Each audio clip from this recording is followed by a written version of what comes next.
Сәлеметсіздер ме, құрметті білім алушылар? Бүгінгі дәрісіміздің тақырыбы жылыжайда көкөніс дақылдарының қоректену ерекшеліктерін анықтайтын жағдайлар. Алдыңғы дәрістің жалғасы ол деген қоректі элементтер, сол бүгін жалғастырамыз. Осы дәріске байланысты жоспар 4 сұрақ қаралады.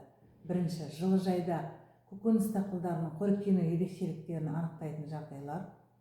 Екінші сұрағымыз, жекелеген қоректі макроэлементтердің рөлі мен маңызы. Үшінші сұрағымыз, жекелеген қоректі микроэлементтердің рөлі мен маңызы. Және төртінші сұрағымыз, әртүрлі грунтта өсірілген кезде көкөніс дақылдарының қоректену режимі.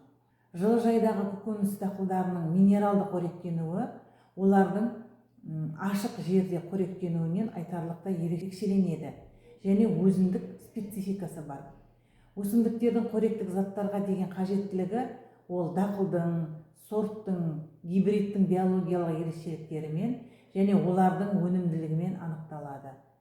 Жылыжай өсімдіктері ашық жерге қарағанда топырақтан көбірек қоректік заттарды шығарады. Өсіру жағдайларына, сортына, гибридіне және қолданылатын технологияға байланысты бірқатар зерттеулерге сәйкес 10 кг жеміске қоректік заттардың шығарылуы, мысалы қиярда азот 15,5 және 25,5 аралығында, фосфор 10-13 аралығында, калий 35-64 аралығында, кальций элементі 24-30 аралығында, магний 4,5-9,5 дейін аралығында, ал қызанақта азот деген 33, фосфор 12, калий 63, кальций 45 және магний 7,8 граммға тең. Осылайша қызанақ қиярға қарағанда жоғары сабақтарымен ерекшеленеді. Сонымен 30 кг 1 шаршы метрден жинау кезінде 1 кг-дан шығару азот 420, фосфор 110, калий 670, кальций 340, магний 60 кг гидропоникалық өсіру әдісімен қоректік заттарға деген қажеттілік топыраққа қарағанда 1,5-2 есе аз болады. Қоректік заттардың шығарылуы құрғақ заттардың өсуімен тығыз байланысты. Сондықтан олардың өсу кезеңдері бойынша сіңуі айырмашылығы бар. Әсіресе көптеген қоректік заттар жеміс беру кезеңінде өсімдіктерді сіңіреді. Қоректену элементтері арасындағы қатынастар да өзгереді. Әсіресе сыртқы жылыжайлар өзгерген кезде нашар жарықта калийдің сіңуі артады және азоттың сіңуі төмендейді. Бұл әсіресе қызанаққа қатысты. Ал қиярда вегетациялық кезеңде азот, фосфор және калий арасындағы қатынас аз өзгереді. Өйткені олар көлеңкеге төзімді дақылдар болғандықтан. Жылыжайдың ерекше жағдайлары ол ылғалдылықтың жоғарылауы және жарықтың жеткіліксіздігі. Әсіресе қыста калий мен кальцийдің сіңіруінің жоғарылауына келеді. Сонымен клиникалық сортты қияр калийді азоттан 1,5 есе 2,8 есе, ал фосфорды 3,5 есе көп сіңіреді. Фосфор мен калий кейде шымтезек топырақтары пайдаланған кезде жылыжайларға калийдің үлкен қажеттілігі ерекше сезіледі. Қорғалған топырақта көкөніс дақылдарының өсіру процесінде топырақ ерітіндісіндегі немесе субстрат сығындысындағы макро және микроэлементтердің мөлшерін үнемі бақылап отыру керек. Бұл өсімдіктердің қоректену көрсеткіштерін дұрыс бағытта реттеуге мүмкіндік береді. Сонымен қатар қоректік заттардың ассимиляциясына, сондай-ақ өсімдіктердің өсуі мен даму қарқынына әсер ететін басқа факторларды ескеру қажет. Көбінесе ассимиляция дақылдарға қолайсыз микроклимат жағдайларымен байланысты. Мысалы, тым төмен немесе тым жоғары температура, жарықтың қарқындылығы, агротехникалық жағдайлар, соның ішінде жеткіліксіз немесе артық сумен жабдықтау, сапасыз тыңайтқыштар немесе суару үшін сапасыз суды пайдалану.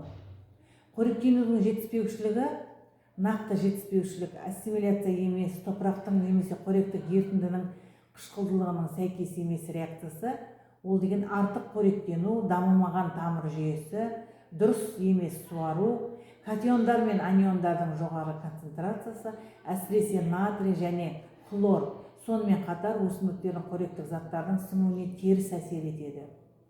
Өсімдіктердің қалыпты өсуі мен дамуының бұзылу белгілері әдетте барлық өсімдіктерде көрінеді. Бірақ көбінесе бұл көкөніс дақылдарының жапырақтары мен жемістерінде байқалады. Қоректік заттардың жетіспеушілігінің белгілері өсімдіктердің әртүрлі бөліктерінде пайда болуы мүмкін. Мысалы, жас және ескі жапырақтарда, өсу нүктелерінде, жас жапырақтар мен өсу конустарында қоректік заттардың жетіспеушілігінің белгілері көбінесе кальций, бор, купрум, феррум, марганец, цинк, яғни кальций мен микроэлементтердің жетіспеушілігі туралы, ал ескі жапырақтарда ол деген азот, магний, калий, күкірт, молибден туралы хабарлайды. Субстраттың төмен немесе жоғары температурасына, тамыр жүйесінің әлсіз дамуына, химиялық қорғаныс немесе қоректік заттардың фитоуттылығына реакция ретінде толық қоректік ерітінділері қолдау жағдайында әртүрлі дақтар, некроздар, хлороздар, оларды сіңіру мүмкін еместігін көрсетеді. Қоректік топырақ ерітіндідегі топырақтың субстраттағы қоректік заттардың тұрақты мониторингін ғана емес, сонымен қатар қажетті деңгейлер мен қоректік заттардың арақатынасын сақтау шараларын жүзеге асыру қажет. Бұған қоректік ерітіндіні қысқа мерзімді түзету, дренажды кеңінен қолдану арқылы қол жеткізіледі. Топырақтағы қоректік ерітінділердегі және өсімдіктердегі химиялық элементтердің артық және жетіспеуі әртүрлі салдарға әкеледі, бірақ көбінесе ауруларға әкеледі. Сондықтан агрономиялық тәжірибеде жеке элементтерге қатысты өсімдіктердің қоректенуін реттеу қажеттілігі өте маңызды. Аз көлемді субстраттарда қолданған кезде өсімдіктерді тиісті концентрациядағы минералды тыңайтқыштардың ерітіндісімен күн бойы жүйелі және қайта пайдалануға болады. Өсімдіктердің түріне және дақылдың ішінде өсіру түріне және қоректік ерітіндінің құрамына байланысты тұздардың жалпы концентрациясының белгілі бір деңгейі қолданылады. Соңғысы дақылдың тұзға төзімділігімен, яғни топырақ ерітіндісінен су мен қоректік заттарды сіңіру қабілетімен байланысты.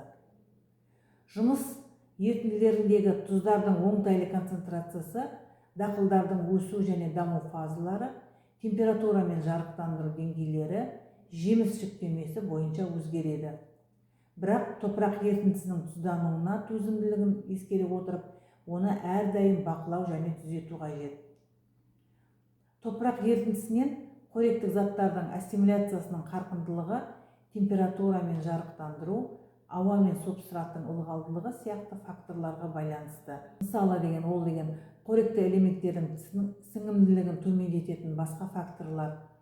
Егер де ылғалдылық 60%-дан төмен болса, көлеңкелеу, онда азот, фосфор, калий, кальций, магний сіңімділігі төмендетеді.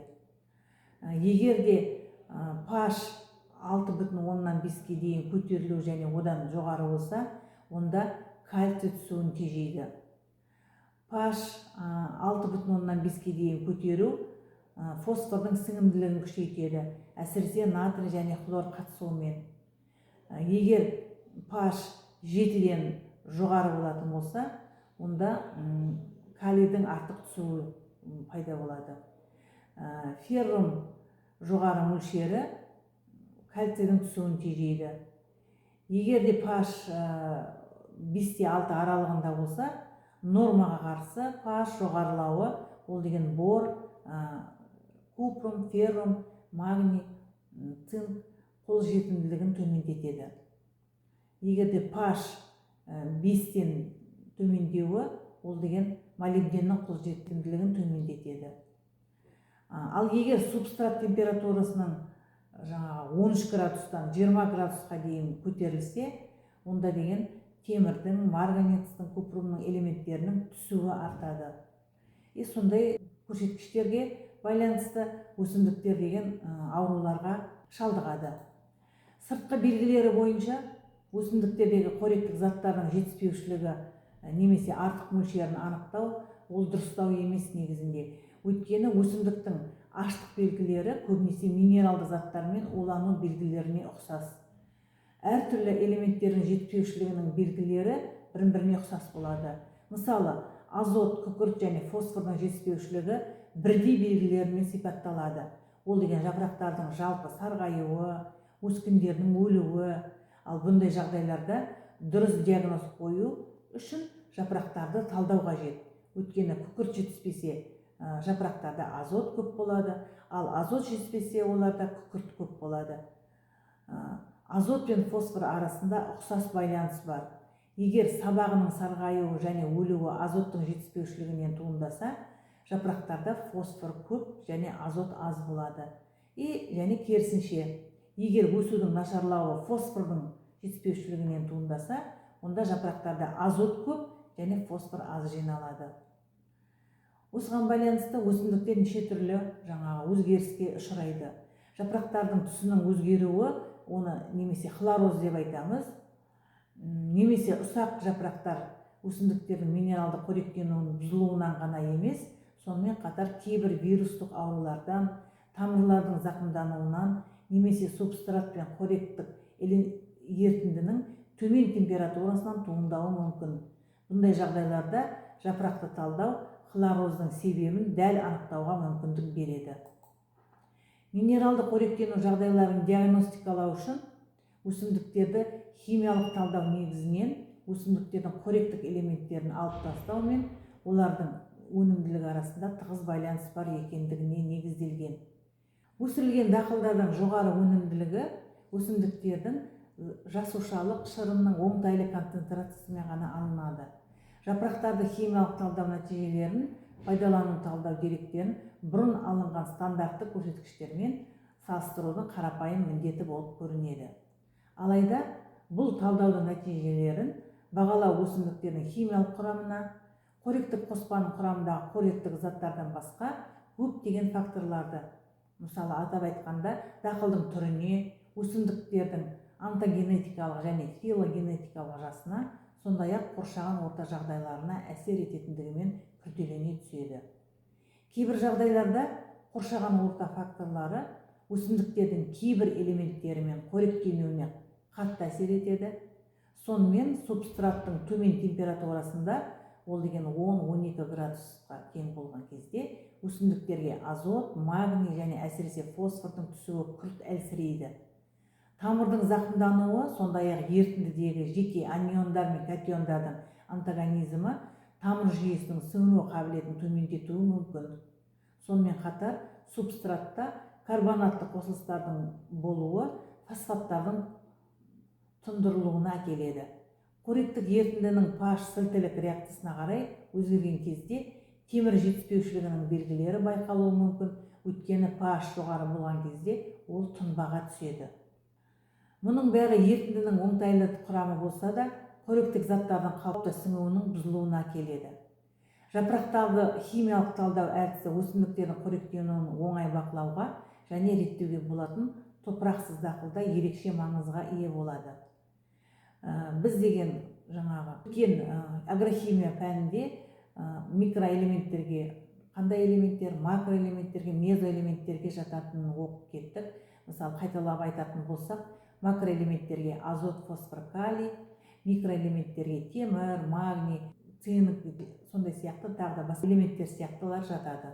Қорытындылай келе, осы дәрістің зерттеу нәтижелеріне сүйене отырып, қиялдың азотқа, фосфорға, калийге, магнийге және кальцийге деген қажеттілігін анықтау өсуді аяқтаған, бірақ физиологиялық белсенді, яғни төменгі деңгейдегі жапырақтардың жапырақшалары мен жапырақ тақталарында жүргізілуі керек деген қорытындыға келеміз. Дәрісімізді аяқтай келе, келесі слайдта бақылау сұрақтарына жауап берулеріңіз сұралады.